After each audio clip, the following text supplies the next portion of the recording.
Salut les lustreurs, c'est Lustar. Aujourd'hui, on est le 5 février. C'est un jour spécial. Et ça fera pratiquement un an que j'ai commencé à jouer le endgame de Conqueror's Blade et que la maison hérétique a été fondée. Je voulais donc vous faire une petite vidéo de récap sur ces 6 derniers mois. J'ai débuté le jeu à la mi-octobre 2019. Inscrit dans une maison française du serveur EU West 1, j'ai eu la chance de rencontrer des joueurs de tout niveau. Cependant, nous avions des objectifs différents de ceux des dirigeants de la guilde. Dans ce cas-là, il vaut mieux partir que perdre son temps. J'étais donc sur le départ. Après être rentré de vacances, en allumant mon PC, Discord était en PLS. J'avais à peu près 30 messages non lus, dont Ponty qui continuait à écrire. Il me dit « On crée notre guilde pour attaquer la cité des conquérants ». L'objectif endgame du guilde contre guilde. Est-ce que tu viens? Hérétique était né. Je n'ai pas hésité une seule seconde. On était donc parti de rien. C'était un pari risqué, mais niveau expérience de jeu, ça en valait largement la peine. On a enfin commencé à jouer. Vous savez ce qu'on dit?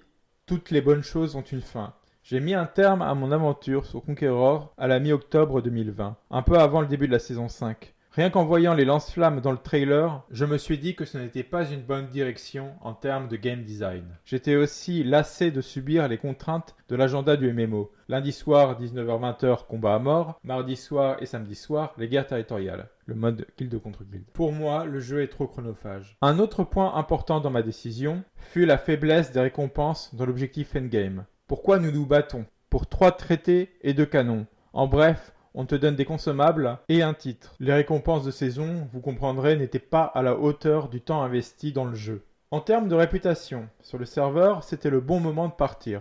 Nous venions de réussir notre 3e victoire d'affilée avec les Werabbit, saison 2, saison 3, saison 4. On s'est retrouvé à une alliance contre tout le serveur, on ne peut pas rêver mieux comme victoire. J'ai donc pensé que peu importe la suite, en tant que maison française, il sera difficile qu'une autre maison francophone arrive à égaler notre palmarès construit ces 3 saisons. N'en déplaise à certains, on dit également que nul n'est irremplaçable.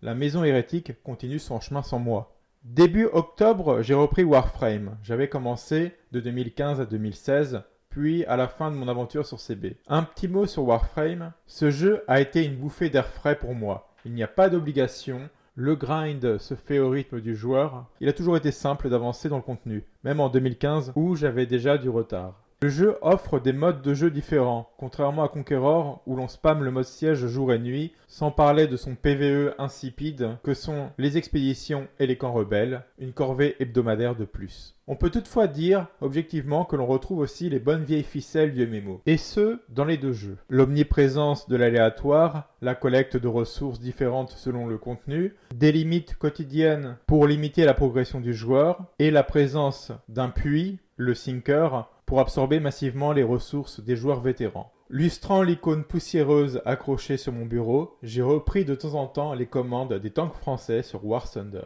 Sur le chemin, je me suis également perdu maintes fois dans les maps d'Ark.